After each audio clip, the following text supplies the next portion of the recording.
Opinion et analyse. Cube Radio. Cube Radio.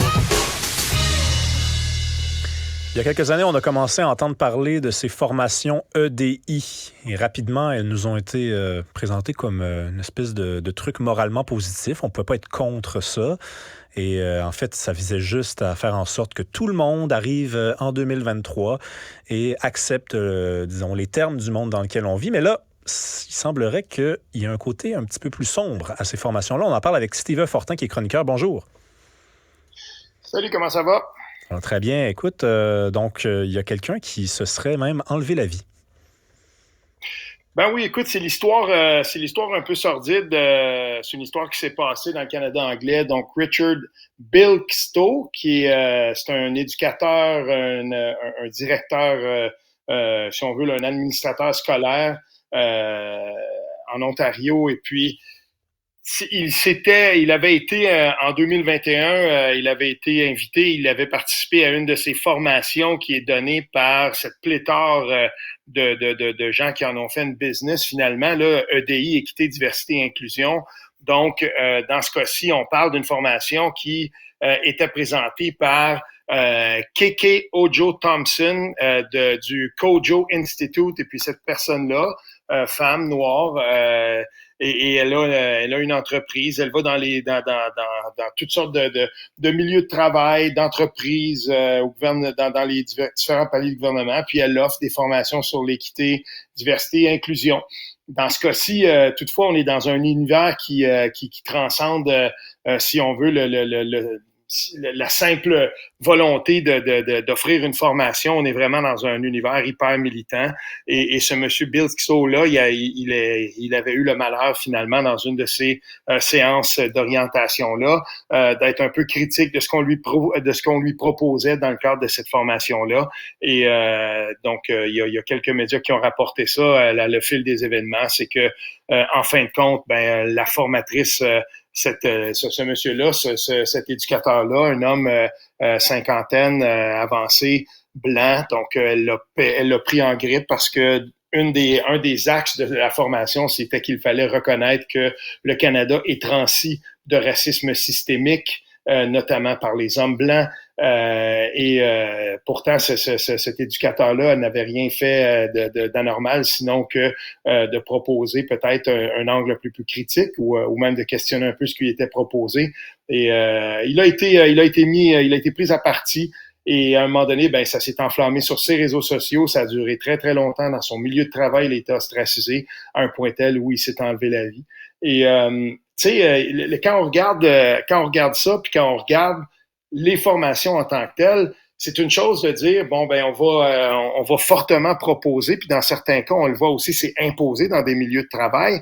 Il y a toujours un angle militant à ça, et c'est absolument indéniable. C'est comme si c'était le croit ou meurt. Puis quiconque dans une formation qui est donnée par une personne comme Keke Ojo-Thompson, quand on regarde son profil, on comprend que il y a pas de questions à poser là. Elle se présente sur les lieux de travail, puis voici ce qu'il y en est. Puis là maintenant, il faut éradiquer complètement ce fléau, ce cancer social qu'est, si on veut, le colonialisme de l'homme blanc.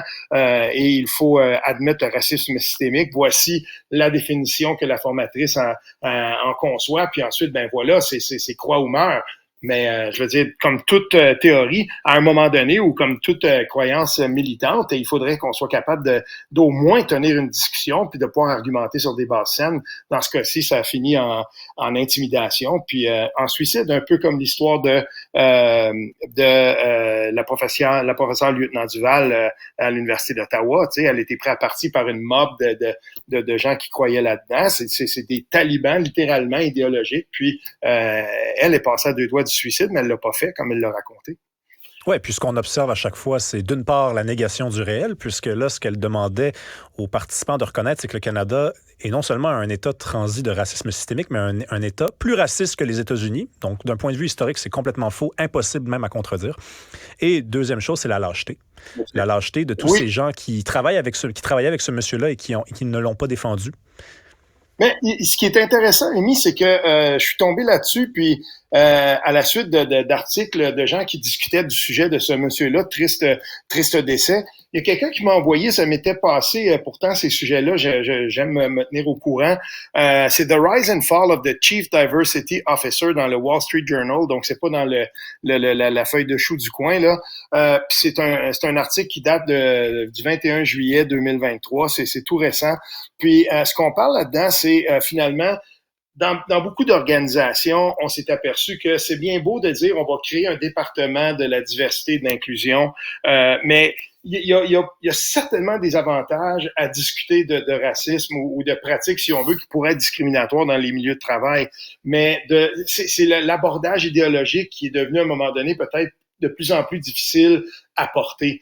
Et j'avais, moi, en tout cas, été témoin dans mon alma mater à l'Université d'Ottawa. C'est sûr que ce qui s'est passé avec la prof lieutenant Duval, j'avais des amis personnels qui ont été pris à partie, qui faisaient partie des profs qui l'avaient soutenu et qui eux-mêmes, ils étaient au rang de 24, je crois, là, dans une lettre. Ils avaient publié une lettre pour la soutenir.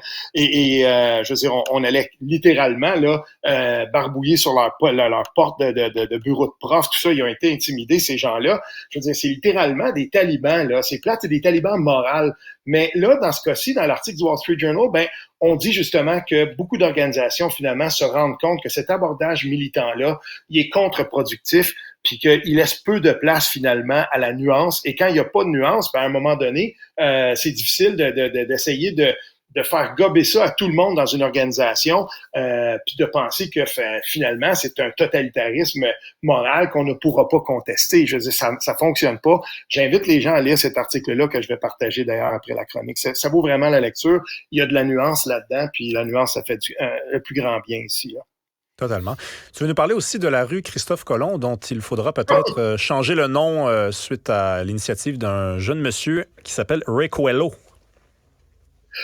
Oui, donc en mission, c'est dans la presse aujourd'hui, en mission pour changer le nom de l'avenue Christophe Colomb. Puis c'est pas la première fois qu'on en parle, mais bien entendu, ça suscite des discussions et j'ai une amie chroniqueuse dans le Canada anglais et dans le Montréal anglophone aussi. Donc, je trouve ça intéressant. Puis, je lui réponds, donc, parfait, on fait McGill, tant qu'à y être. Après tout, si on veut parler de propriétaires d'esclaves, je veux dire, on devrait peut-être y penser.